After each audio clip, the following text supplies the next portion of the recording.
بسم الله الرحمن الرحيم الحمد لله رب العالمين والصلاة والسلام على أشرف الأنبياء وإمام المرسلين وعلى آله وصحابته أجمعين. أما بعد، فعن حفص بن عاصم أنه قال رسول الله صلى الله عليه وسلم: كفى بالمرء كذبا أن يحدث بكل ما سمع. أخرجه الإمام مسلم رحمه الله تعالى، وفي رواية له عن حفص بن عاصم عن أبي هريرة عن النبي صلى الله عليه وسلم بمثل ذلك،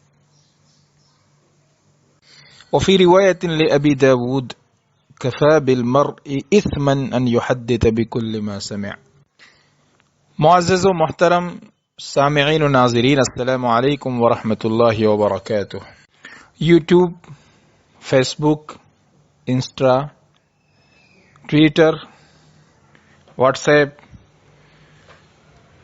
کی کالی گھٹاؤں کے زیر سایہ زندگی بسر کرنے والے ہمارے معاشرے کو ایک بہت ہی اہم ترین حدیث پاک کی طرف متوجہ کرنا چاہتا ہوں۔ اللہ تبارک و تعالی مجھے بھی اس سے نفع پہنچائے اور تمام سامعین و ناظرین کو بھی اس سے بے انتہا نفع پہنچائے۔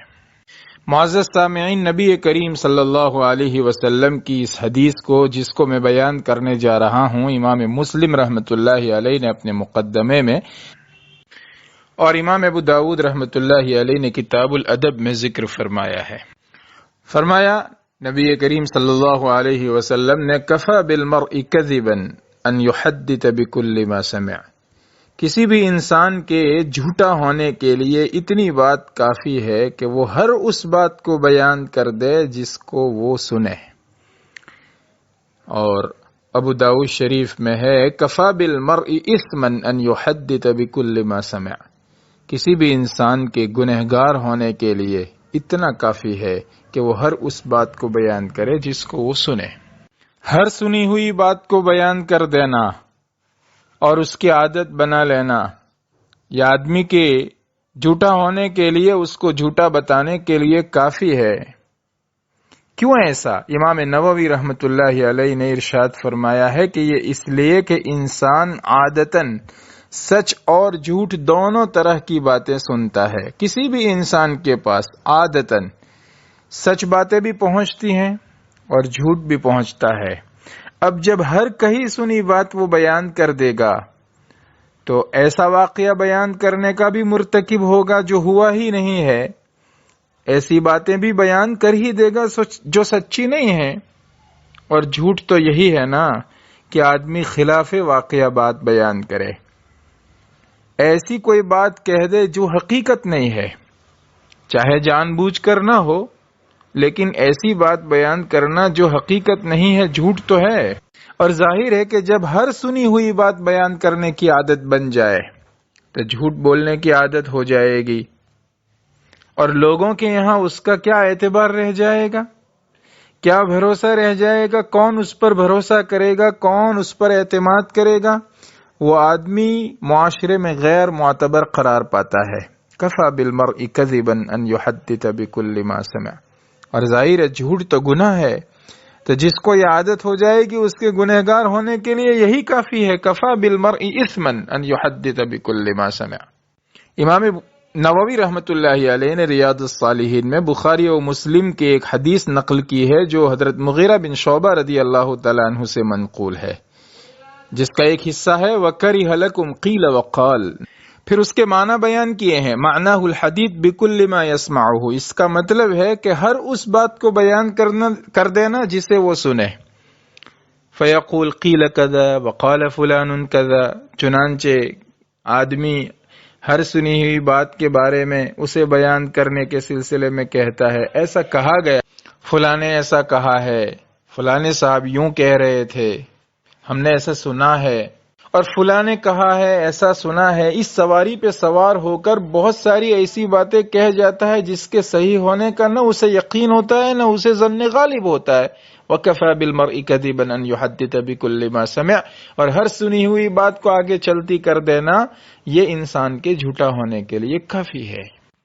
معزز سامعین، اب آپ ذرا سوچئے کہ روزانہ واٹس ایپ پر ہمارے پاس کتنی خبریں آتی ہیں، ہمارے واٹس ایپ پر، ہمارے فیس بک پر، یوٹیوب پر کتنی باتیں، کتنی خبریں، کتنے واقعات روزانہ آتے ہیں، اور ہم ان میں سے ہر ایک کو، بلکہ کم سے کم ایک بڑی مقدار کو آگے دھکیل دیتے ہیں۔ وائرل کرنے میں ہم بھی حصہ لیتے ہیں، فارورڈ کرتے ہیں۔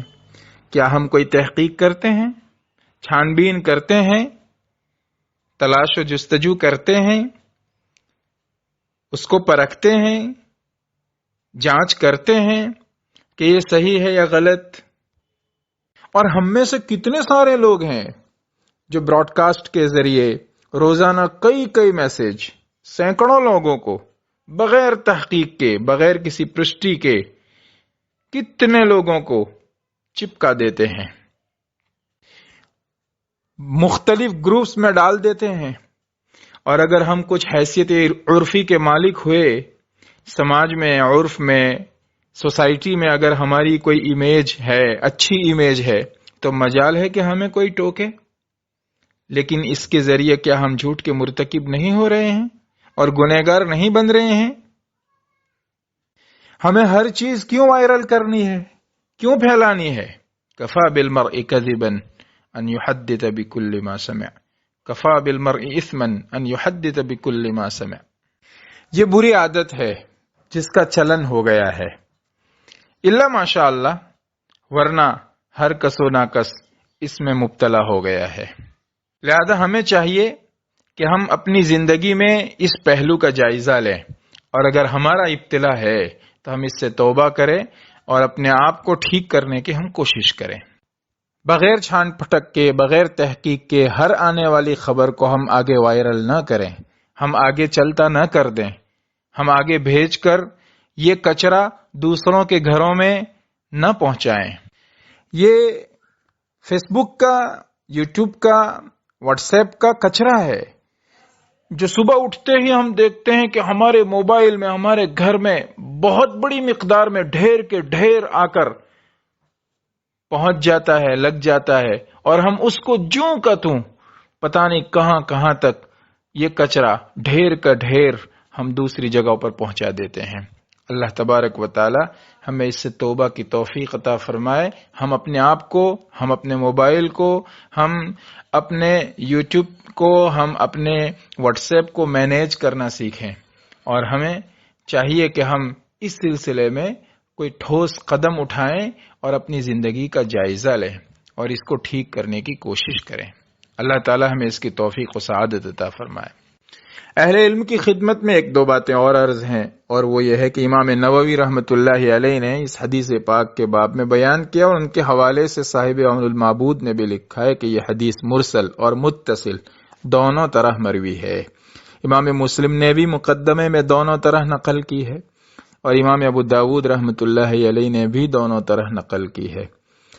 عن حفص ابن عمر عن شعبہ مرسلا، اور علی ابن حفص کی روایت سے متصلا۔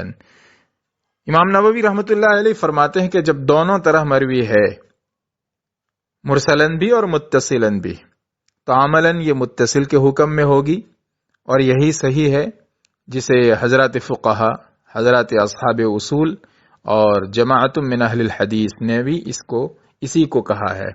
اور اکثر روات کے مرسلن نقل کرنے سے یہاں کوئی ضرر نہیں ہے، اس لیے کہ یہاں وصل ثقہ کی زیادتی ہے، اور ثقہ کی زیادتی مقبول ہے۔ یہ امام نووی رحمۃ اللہ علیہ کا بیان تھا۔